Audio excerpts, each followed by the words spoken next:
Here in Manhattan. But we got a taste of severe weather last week. Later, I'll tell you how to stay safe. And I'll have your 5-day forecast coming up on Channel 8 News.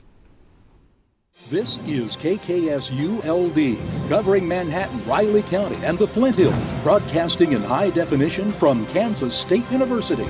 You're watching Channel 8 News.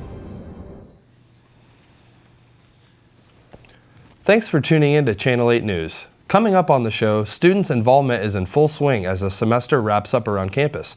Student-based events and community outreach are happening all around Manhattan. Some students, however, aren't so happy with some university policy. This last week, students took to the streets to make their voices heard. Last Wednesday, the group Feminists Igniting Resistance and Empowerment, otherwise known as FIRE, staged a rally in Bosco Plaza to protest the university's policies on handling and investigation of sexual assault off campus. With campus rape becoming an increasingly present and unavoidable topic, many universities are under fire for their current sexual assault policies. Kansas State University is currently under investigation by the Department of Education for potential Title IX violations.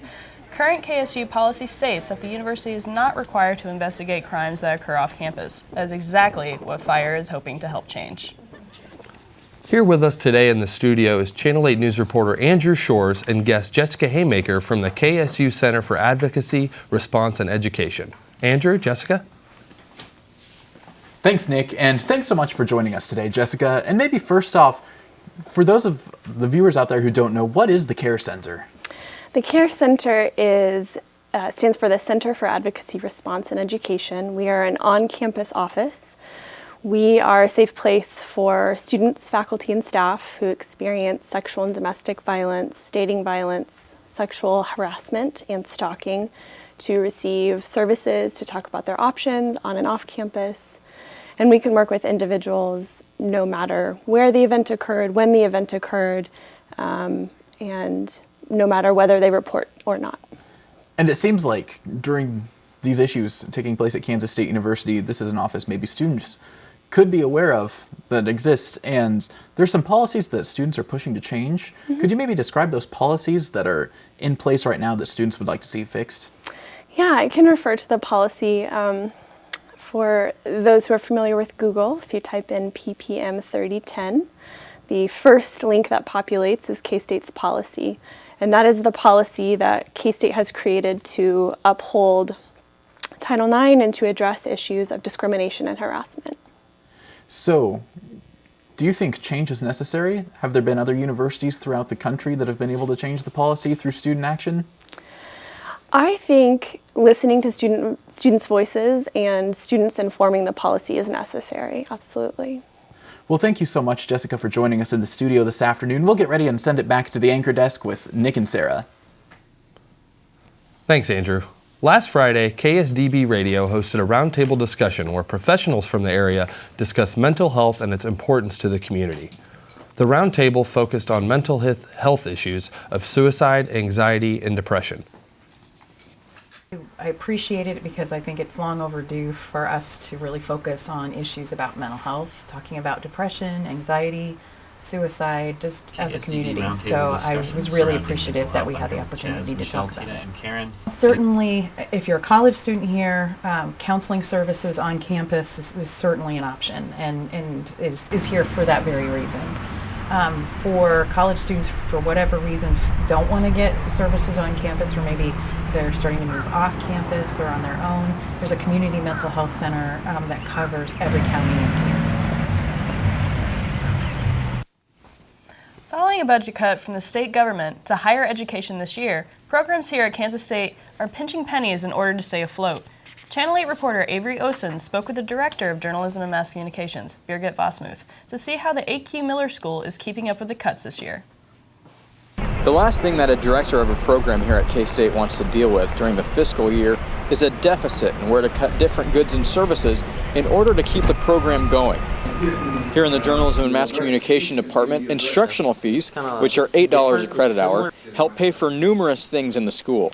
The primary purpose for the instructional fees, we call it instructional fees, is to benefit the students in the classroom or in a teaching environment. It may be outside the classroom if the learning environment is, requires to be outside the classroom. But Wasmuth said never to pay for a hole in the budget, and she said they are finding other ways to pay back the government. So there's a differential of about $21,000, $22,000. That's the money we identified to pay back. Jeffrey Morris, the Vice President of Marketing and Communications at K-State, said there are 4 things that affect the revenue at K-State: enrollment, contributions from the state, research money, and philanthropic dollars. All of that is going upward, except the money from the state. It's a national trend, and it's occurring all over the country. What we're seeing now is a lot of states are actually increasing what they're giving to the universities. Some of them are starting to increase and invest. So it's kind of on a state-by-state basis. Traditionally, Kansas has invested in higher education. Traditionally, Kansas has had very good schools. Since I've been back in the state, which is about 7 years, the trend has been to not invest in higher education. Wasmuth believes that things can change here in Manhattan and Topeka, but the students are the ones that can make the biggest impact. The students really, I hope, have the courage and will tell each other and encourage each other to stand up and fight for what's right. And be loud, and and march to Topeka, whatever it takes, whatever it takes. The students are the ones that have the biggest voice, I think. The College of Arts and Sciences, which includes the Journalism and Mass Communication School, recently increased the instructional fee for students taking any classes in college. The increase takes the fees from $8 per credit to $16. Next, you'll get a chance to hear how UPC brought the party for students this last week. And a group of anthropology students are kicking it old school. Also, what you need to know to stay safe in the severe spring weather of Kansas. All this coming up on Channel 8 News. Land Grant University, entrusted with serving the needs of our communities and world through the nation's most important research and testing. We don't cater to what's popular. We come together to find out what's next, what will save lives and better the world. Since 1863, our values haven't changed, but our methods have. What defines a land-grant university? Community, progress, you. I'm Ngọc Trân from Đà Lạt, Vietnam. I'm Raphael from St. Mary's, Kansas. Mình nói cả tiếng Việt và tiếng Anh. I only speak one language, unless you count Pig Latin. Oh, you don't? Okay, one language. I'm new to K-State and want to experience everything I can in Manhattan. I'm hungry. Do you want to go eat some ice cream? Sure. Become an international buddy today and develop new friendships and experience different cultures. How do you say Wabash in your language? What's a Wabash? I'm a dog person. I'm a sports fan. An artist. Working full-time. I am the future. I am finishing my bachelor's degree. Getting my master's. Becoming professionally certified. I am a student. I'm on my way. And I am global. Kansas State University's global campus is your connection to learn online, develop professionally, and connect globally. Go online for more information about K-State's global campus. K-State Proud and the Union Program Council partnered for their second annual concert, now called Cattywampus. The free event at Memorial Stadium featured indie pop band New Politics. We sat down for an exclusive interview with the opening band from Oklahoma, the Notionaries. For Channel 8 News, I'm Clarissa Weirs, and I got to get an exclusive look at the Notionaries, who was the band who opened up for New Politics. Welcome, guys. Thanks for joining me. Thanks for having us. So how did you feel about your performance?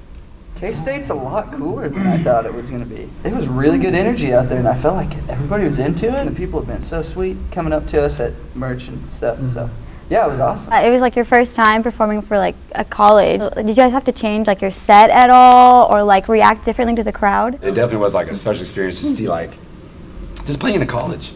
It's awesome. Like you hear bands all the time, just like, yeah, we played this college, this college, this college. Like, I'm gonna do that.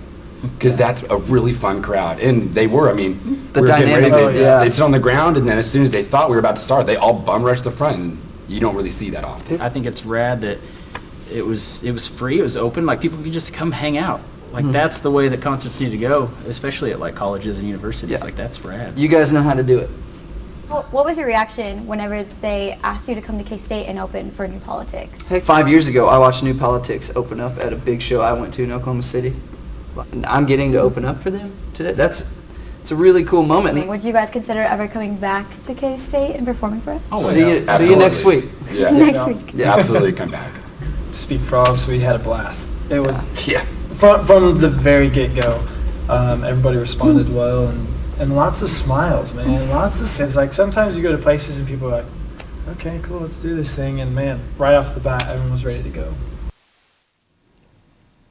Sarah, it looks like students had almost too good of a time rocking out to both bands.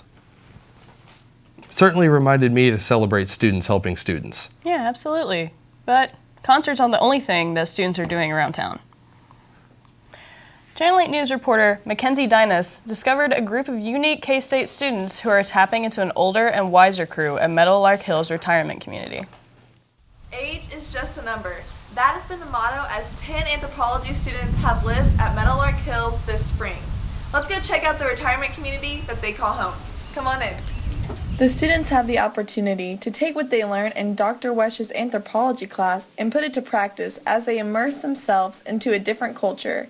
It has been said that the anthropology students bring a new kind of spunk to Meadowlark Hills, especially during a game of cards, playing basketball, or even working out. But the residents have brought a new kind of wisdom to the students' lives. I learn a lot from the residents, small things, big things, stuff that really impacted my life, and hopefully I can take those teachings and apply it to my life. I think a lot of those people at Meadowlark have such perspective on life, right? They've lived a life, and I think the number one thing that the students get from that is just a range of different perspectives on what a good life can be. As the students live at Meadowlark Hills, they are not only developing relationships, but developing their own story through a digital medium. This is a project where it matters to the students, and it's something that I think that they see as like maybe a signature project that they can take with them and show people and say, like, look what I did. And it's not just a box to check.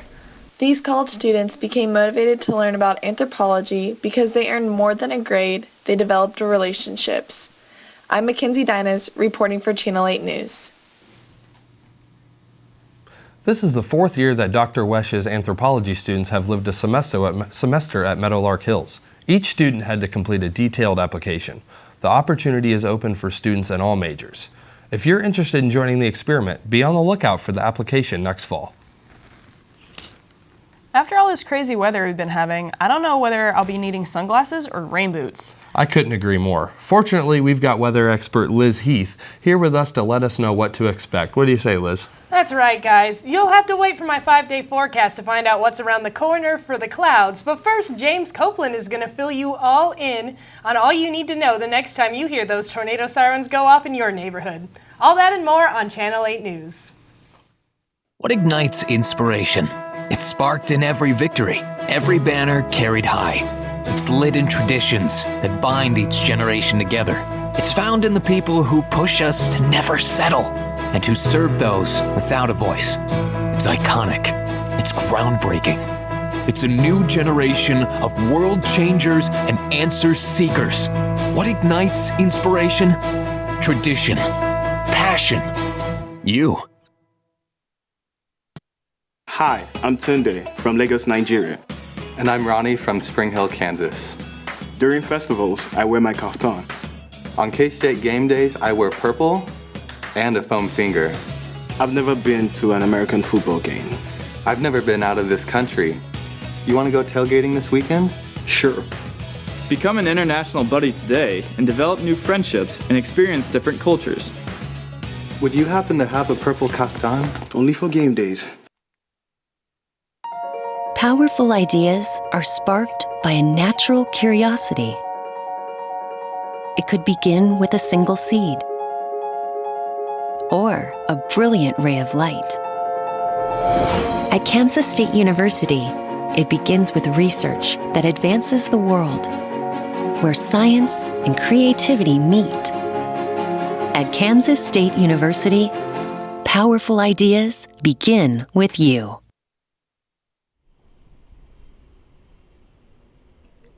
Welcome back to Channel 8 News. I'm here outside the Channel 8 News studios taking a look at the weather. Right now it's pretty calm and warm, but here in Kansas where tornadoes are all too common, all of that can change in the blink of an eye. Let's take a look at how you can prepare for the next time Mother Nature gets a little bit twisted. It's a sound many Kansans know all too well, but for some, tornado sirens bring a sense of panic. Today I'll tell you how to stay safe when severe weather threatens. If you're lucky enough to live in an apartment complex with a tornado shelter like this one, know where it is and head there when severe weather threatens, and stay there until the all clear is given. If you don't have a storm shelter, go to the lowest level of your building. If you live in a house, oftentimes this can be a bathroom or a closet. Now when you go to your shelter, I recommend taking with you a go kit that will have some essential items that you'll need. One thing that a lot of people forget is shoes. Make sure you have some closed-toed shoes. These are really important. Another thing would be a radio. Now you can use your cell phone for a lot of things, but oftentimes cell towers will go down or lose power during an emergency. So make sure you have a radio so you can tune the local stations and know when the all clear is given. Another thing that you may want is a NOAA weather radio. These are very important to have in your house so that you know when severe weather is coming. These weather radios can alert you over the overnight hours when you might not be tuned into local media. Another thing is a flashlight. Oftentimes power can go out in an emergency, so make sure you have a flashlight. If you take any medications, be sure to have these with you as well. It's important because you may not be able to get to your medications in an event of an emergency. Also, water is important as well, and you can also take some snacks along too. If you have any small children, I recommend maybe bringing a picture book along as well, or another kind of device to distract a child who may be a little anxious because of severe weather, which can be really scary at times, especially to small children. Also, you might want to bring a backpack along as well. This can, you can put everything in the backpack and take it along with you so it's always ready to go. So next time severe weather strikes, I hope that you're prepared for whatever Mother Nature will throw at us. For Channel 8 News, I'm James Copeland. Wow, it's good to think through what I can be doing better to stay safe the next time a big storm blows through. Absolutely. We can all be taking steps to be better prepared. And if you are looking for more info on severe weather safety, especially with tornadoes, head over to www.ready.gov/tornadoes. You know, speaking of severe weather, let's see what Liz has for us for the 5-day forecast to see if we need to put any of that storm prep into action. Liz? Well, guys, we did have some wild weather last week, but across the country today, it is the reflection of a lovely spring day. We got high 60s and high 70s over on the West Coast, and then here in the Midwest, 65 degrees in Chicago, 73 in Dallas, and down in the south, 73 degrees. Moving on to our national map, it's not always sunny in Florida. Thunderstorms ahead of this cold front that's moving in today. And then over here on the west coast, more cloudy skies, but it's sunny down in California. Over here in the Midwest, we've got all sorts of sunshine as the jet stream starts to move north. Now looking a little bit closer to home, it looks like nice temperatures across the state. 66 out in western Kansas, 74 down in the southwest Kansas. Over here in Kansas City, we got 66 degrees, and it's currently 78 here in Manhattan. Let's take a look at our 5-day forecast to see what's coming up this week. As you can see, starting Wednesday, 71 degrees, and then sunshine moving all the way through the week. We've got lows sticking in the 40s, 50s, and 60s, so it should be a nice weekend to head out camping right up until Sunday when the thunderstorms move back. Now, as you can see, we will stay in the high temperatures for the remainder of the week, and although I can't promise no storms, they might come back up, but as you can see, it'll be a nice week. So back to you guys at the desk. Thanks, Liz. Coming up, you'll get an exclusive look at the latest in K-State sports, including some seriously heavy lifting students. And just how far will students go for a big-time athletic department giveaway? You'll find out after the break. I'm Kathleen from Meiningen, Germany. I'm Ginger from Overland Park, Kansas. I've traveled to London and saw the Parliament, studied in Mexico City, spent the summer in Austria, went skiing in the Alps, and I visited the Eiffel Tower in Paris. Well, I've been to the world's largest ball of twine. Can we go? Of course! Become an international buddy today and develop new friendships and experience different cultures. Up next, the world's deepest hand-dug well. Is it near the Grand Canyon? Kenya, Africa. A baby elephant is trapped in a water hole. Researchers rush to the rescue, and a 400-pound baby elephant and its agitated, dangerous mother are finally reunited. One of those researchers is K-State alumnus Mark Sowers. While at K-State, he used telemetry to study bison on the Konza Prairie Biological Station, a skill he now uses to study and help elephants, his lifelong dream. That's the Wildcat way. I am an artist. I'm an explorer. A parent. Working full-time. I am the future. I'm finishing my bachelor's degree. Getting my master's. Becoming professionally certified. I'm a student. I'm on my way. And I am global. Kansas State University's Global Campus is your connection to learn online, develop professionally, and connect globally. Go online for more information about K-State's Global Campus. As the weather heats up, K-State baseball is on a late season roll, and the K-State fishing team is warming up for a productive summer ahead. Let's check in on a few sports updates with Channel 8's Clarissa Weirs. Thanks, guys. And don't you worry at home, I'm not preparing for an apocalypse. Instead, I'm talking about baseball. This past weekend, the Cats traveled to Iowa City to take on the Iowa Hawkeyes. K-State won Friday night's contest in a 3-2 nail-biter before Saturday's game was rained out. Playing a doubleheader on Sunday, K-State fell 2-1 in the first game, but took the nightcap 4-2, winning their third straight series in the process. K-State improved to 21-23 on the season. K-State has back-to-back games against Wichita State tonight and Wednesday night at 6:30. Tonight's game in Manhattan, while tomorrow's is in Wichita. This weekend, the Cats will be on the road once again, traveling to Norman to take on the Oklahoma Sooners, beginning on Friday night. The Wildcats will try to win their fourth straight series and also try to climb out of last place in the Big 12. This past weekend, the K-State powerlifting team hosted the Kansas State Collegiate Raw Powerlifting Championship. There were plenty of victories, but none quite as sweet as Becca Shirley's gold medal win. Shirley lifted more than twice her own weight to see a new deadlift record at 264 pounds. In addition to Shirley's records, the men lifted a total of nearly 1,200 pounds, wow, setting records in the 148 and 165 weight classes. Now there are fans, and then there are super fans that would stand outside for 31 hours for a chance to win tickets to a game. Yeah, you heard me, 31 hours. K-State students had the opportunity to sit outside Bill Snyder Family Stadium starting at 10 a.m. this past Saturday and keep one hand on the fence or on the Bill Snyder statue. The last person to take their hand off wins a free trip to Palo Alto, California to watch the K-State football team take on Stanford in the 2016 season opener on September 2nd. Participants were not able to read, write, or be on any electronic devices during the contest, but were, however, given a 10-minute break every 4 hours.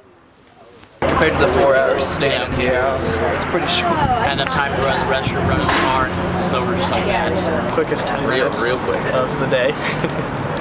But it was warm. It was warm during it, so that kind of made it a little bit better. Yeah. Felt weird to walk. Yeah. We're pretty close to the next one, though, so it shouldn't be that big of a deal. Since 10 people still had their hand on the statue at 5 p.m. Sunday night, the winner was decided in a rock, paper, scissors contest.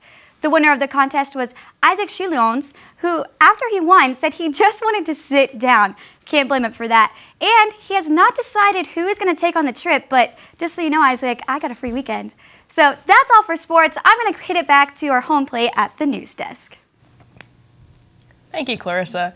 Thanks to your voice, Aggieville may be undergoing some changes. Stay tuned into Channel 8 News to find out what the changes may be and how you can play a part. Hi, I'm Tunde from Lagos, Nigeria. And I'm Ronnie from Spring Hill, Kansas. During festivals, I wear my kaftan. On K-State game days, I wear purple and a foam finger. I've never been to an American football game. I've never been out of this country. You want to go tailgating this weekend? Sure. Become an international buddy today and develop new friendships and experience different cultures. Would you happen to have a purple kaftan? Only for game days. A Wildcat legacy from generation to generation. Where my grandfather went to school. Where my mother went to school. It's a legacy scholarship program started by the K-State Alumni Association. specifically for the children and grandchildren of K-State alumni. When you buy a K-State license plate, you fund legacy scholarships. Show your purple pride and be a part of the Wildcat legacy. Powerful ideas are sparked by a natural curiosity. It could begin with a single seed or a brilliant ray of light.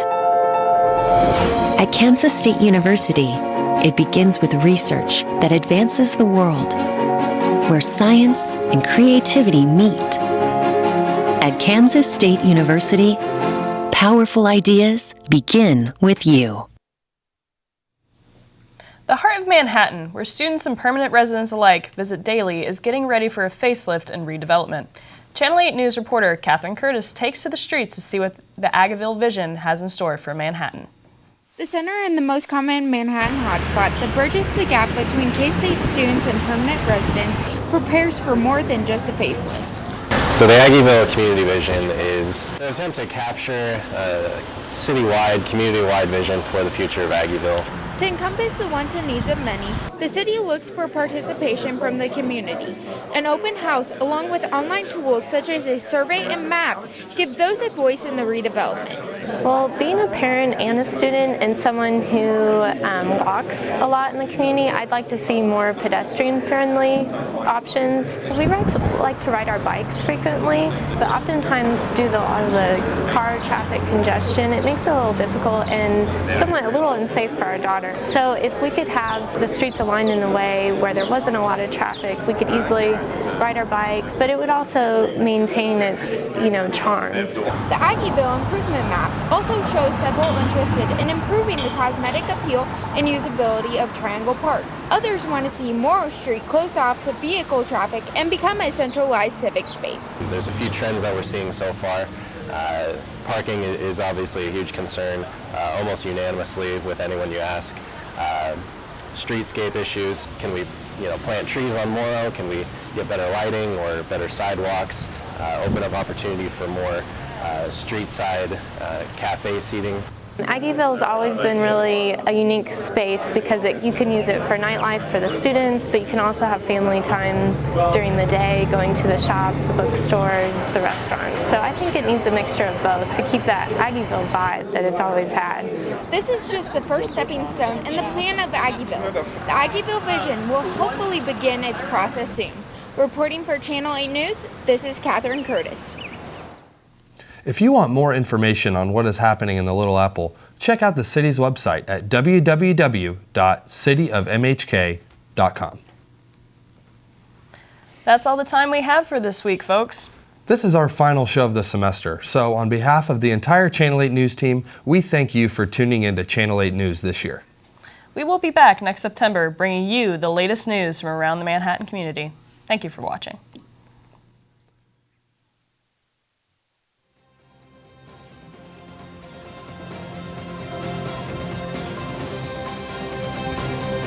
This is Channel 8 News.